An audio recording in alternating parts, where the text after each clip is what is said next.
Hi, this video is mostly for my brake students. I just want to show you that some of the things you learn in class about automotive systems you can apply also to other systems, namely motorcycles in this case. This is my BMW K1600. I've got some brake life left in the pads, but I'm going to probably do a little extra riding this summer. I've got the Honda Pack Conference to ride to, and then maybe some other places here and there. So I don't want to have to worry about replacing these brakes in the middle of summer. So we're going to go ahead and replace them today. Now, normally what I do to check the brake pads is during the lube oil filters I do, which I do every 3,000 miles on this beast, I will get in with a nice bright flashlight and a mirror. Now, unfortunately, I really can't show you that very well here using the camera, so I'm going to use something else to show you. But again, if I were doing this for real, I'd get in there and I'd try to take a look and see just how much pad life I have left. But to make things a little bit easier on you, I'm going to use a little scope. It's a cute little thing. It's a little bore scope. It's cheaper than some of the ones you buy off the tool truck, because I'm kind of cheap. So I just bought this one online. So I'm going to go ahead and change the camera angle, and I'll show you what the scope is actually seeing. Normally I can't get in this easily with the tire on. I pulled the tire off on this because on the rear this thing's stupid easy to pull off. I don't have to worry about decoupling anything, no chain, no drive belt or anything. This has a shaft drive, and really easy to get that tire off out of the way. So here I can see that I really have enough meat. BMW here says that when that groove is gone, and this one up here also, when that groove is gone, it's time to replace the brakes. I still have quite a bit of brake pads left, but as I said, I want to go ahead and just replace them. That way I don't have to worry about doing it either in the summer or maybe before winter gets here. Yes, I do ride in the winter. I'm one of those things, one of those people. So I'll take care of it now that I've got the time, got the money, and I'm going to replace it with aftermarket pads. I'm going to use EBC brake pads on here. I have replaced these once already. I've replaced them with the BMW OE pad. You can see there's a groove in there, so both sides still have life, which is good. If only one side had life, I'd say I've got a caliper or something sticking. There's the pistons, which is kind of neat. All right, so there's that. Now it's going to be time to disassemble. So we'll turn the scope off. Okay, I need to pull this apart. Before I do, I'm going to spray things down pretty well with some brake clean. I'm going to try to minimize any type of dust that gets in the air here. Also, might keep my hands a little cleaner.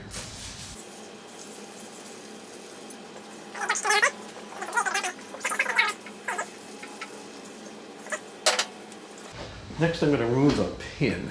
Now, this actually is a floating caliper, unlike the front. This one, let's zoom in on the top there. There's a slide pin, and there's another slide pin. It's not very evident.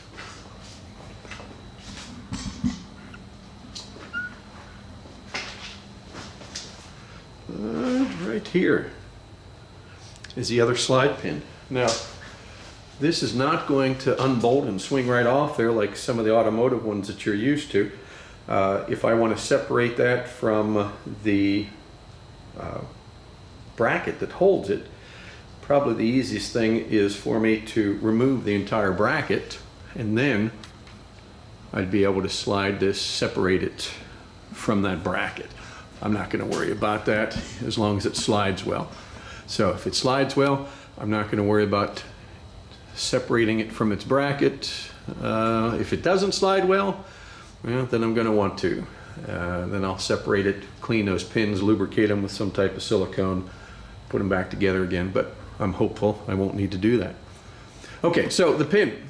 The plan is I'm going to remove the pin, and it'd be nice if it would focus. There's the pin right there. So I'm going to remove that pin. I'm not going to go ahead and collapse the pistons just yet. What I'm going to attempt to do is to pull those pads out of there. I might have to collapse the piston slightly, but if I can get the pads out of there, I want to do a little more thorough job of cleaning those pistons before I push them back into the caliper, or before they're retracted into the caliper. So I'm going to go ahead, I'm just going to use this little tool right here. This works pretty well.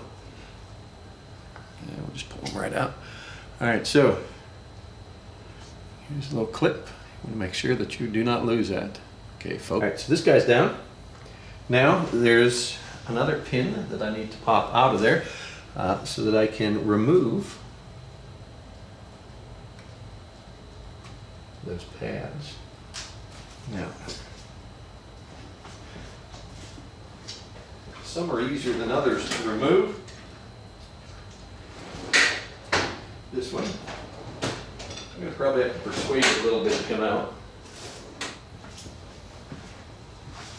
All right, we'll persuade this out with a punch and a hammer. All right, there it goes. Let's remove him. Hopefully we'll be able to withdraw those pads.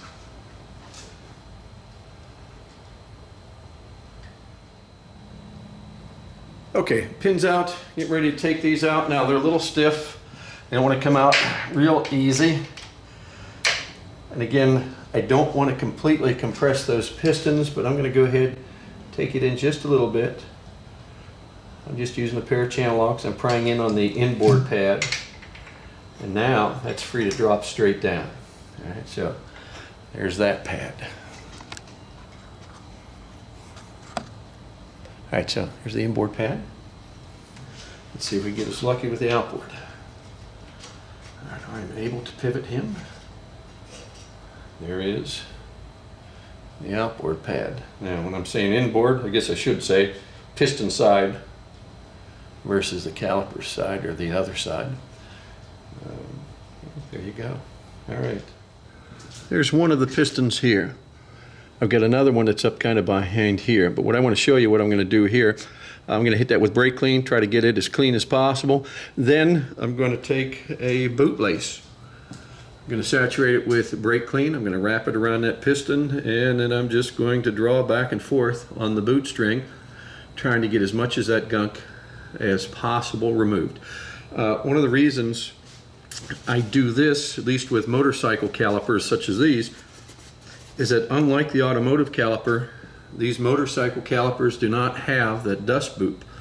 Now the dust boot, its job is to keep that piston as clean as possible so that when it moves back and forth across that seal, it doesn't carry any dirt or nasty stuff with it, possibly damaging the seal. Unfortunately, these guys don't have those lovely boots that will extend and retract with that piston. So I'm going to get a boot lace, and I'm going to make it nice and wet with brake clean, and then we're going to go ahead and clean those. Now normally, if this was my Harley, I have a boot lace that I keep in the Harley with my toolkit. I don't do that yet with the BMW, so I've now removed my boot lace. So let's see, I'm going to try and soak this thing down with some brake clean. And now the attempt is to loop it up over top of there. Hopefully you'll get to see all of this. And this would be much easier if I just remove caliper bracket and all and work with it with this rotor, not in the way of things. All right, hopefully you can see that. Isn't that what I'm doing? I'm just going to wiggle this or draw it back and forth across there.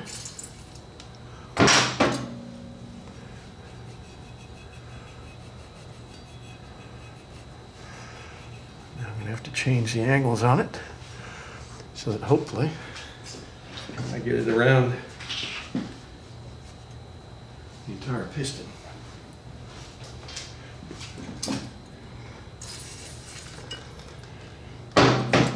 Yeah, maybe a little better. Now, I need to get it from the bottom.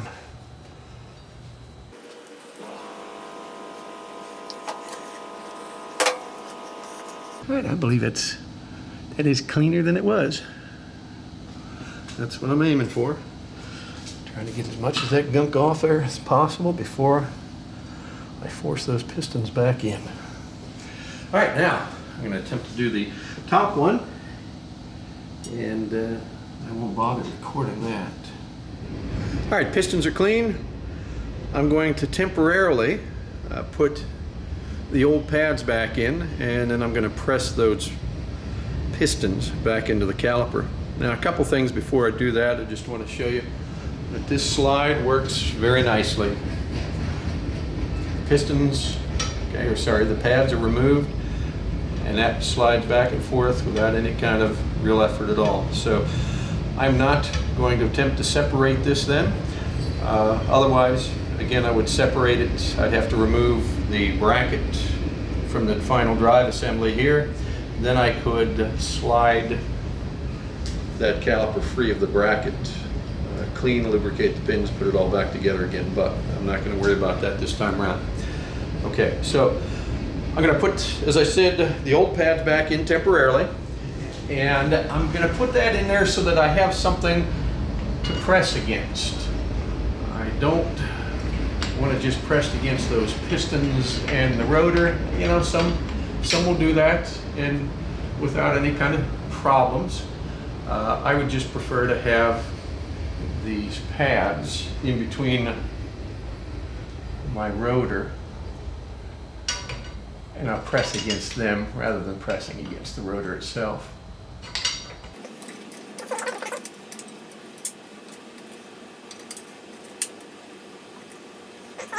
All right, now at this point I could use a C-clamp if I wanted to. I could go ahead and apply pressure and basically squeeze against the pads, not the caliper on this side, against the pad, then against the caliper on this side.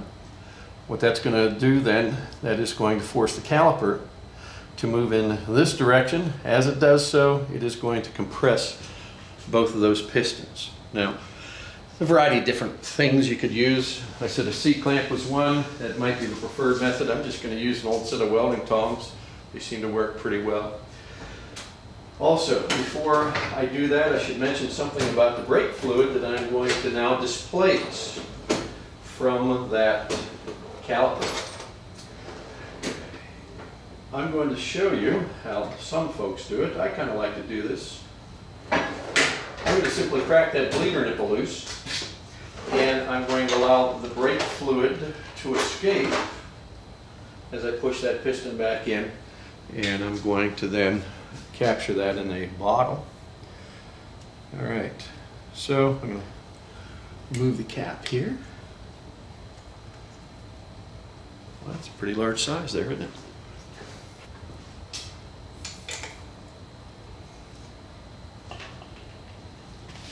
All right, then I'm going to put a tube over top the nipple, and that's going to go into a bottle. All right, crack this loose.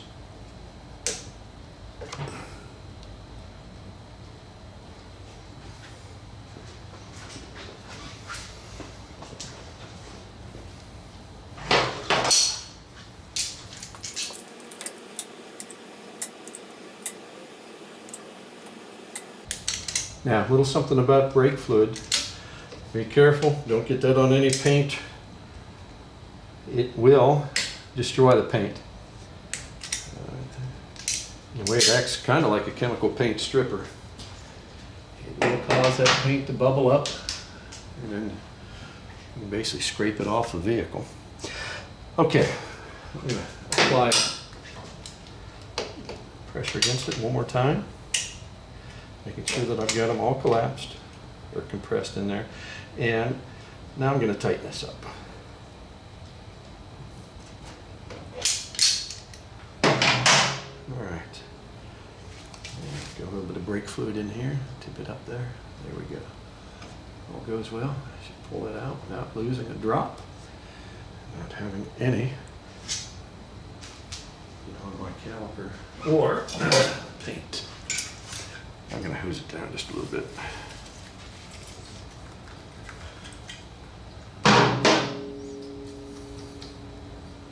Okay.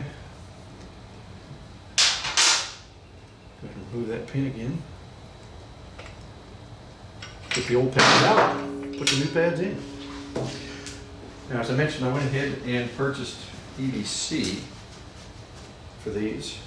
These pads that I'm removing now are OE, or what BMW says needed to be on the bike. I'm going to try the EDC. I've run EDC on the Harley for, I don't know, probably 30, 40,000 miles, if not more than that. And I am happy with them. So we'll try them on this beastie. And if I ever do brakes on it again, maybe I'll put it on there and let you know how they fared and whether I like them or not. Okay, I'm going to compare them with the originals just to make sure that they're the same size. So I take that. That appears to be correct.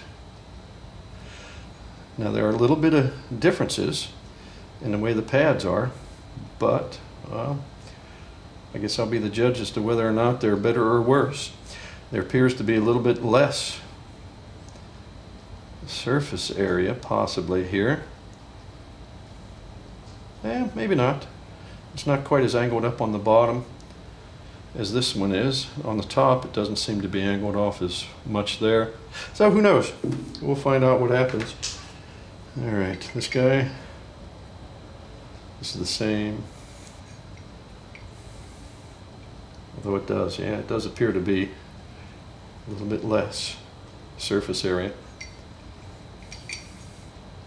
Time will tell. Alright, I'm going to go ahead and stick those back up on there. I'm going to put a little bit of lubrication on that pin. Not that the book says to, but I kind of like to do that. I'm going to use an anti-seize, high temperature anti-seize. Now, one of the things you got to be careful of doing this is that none of this anti-seize can get on those pads. If they do, then I'm in trouble.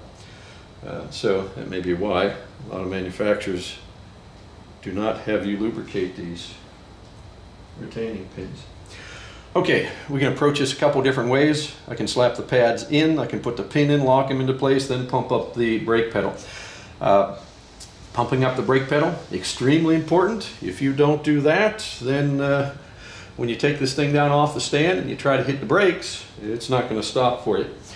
The other approach is I could put these up, I could hold them in there kind of by hand. I can then apply the brakes, keeping those in place, and I can drive the pin in. It's 6 to 1, half dozen the other, depends on which way you want to go. These pads also, I know some guys that will actually put a disc brake quieting material on the back of the pads. A lot of these things do come with a metal shim in there to reduce the noise. I'm not going to worry about it. The originals did not have a pad, and I did not use any type of sound deadening there. So I'm going to put these in place and with no additional material on it. And again, if I have problems with them, I'll let you know.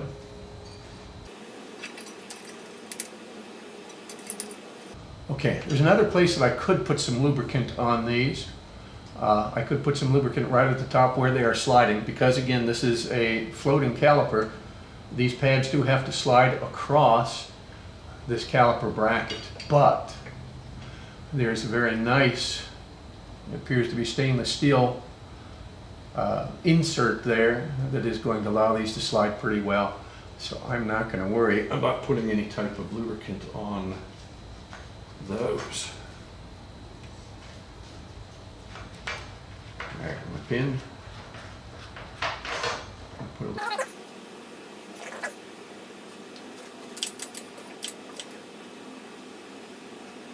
Alright, now, so I put this pin in. I don't know if you can see that or not, but there is the hole. that clip has to go in too, so.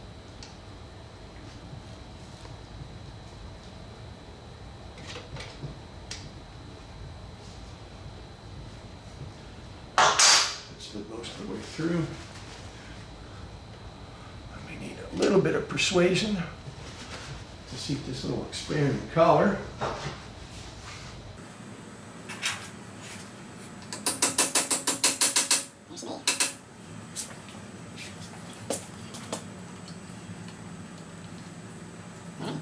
Hold slide up. Sorry for blocking the camera. Put him in place. Snap him in there. There he is. Hit the brake pedal again. And there that is. All right. Next step, if this was all I was doing, I would check the master cylinder level, make sure that I have enough in there. I did lose a small amount with those pistons. Now again, it's not nearly the volume it would be if it were a car, but still, it is some. And this is an awful small reservoir. And we're still in good shape. Okay. All right.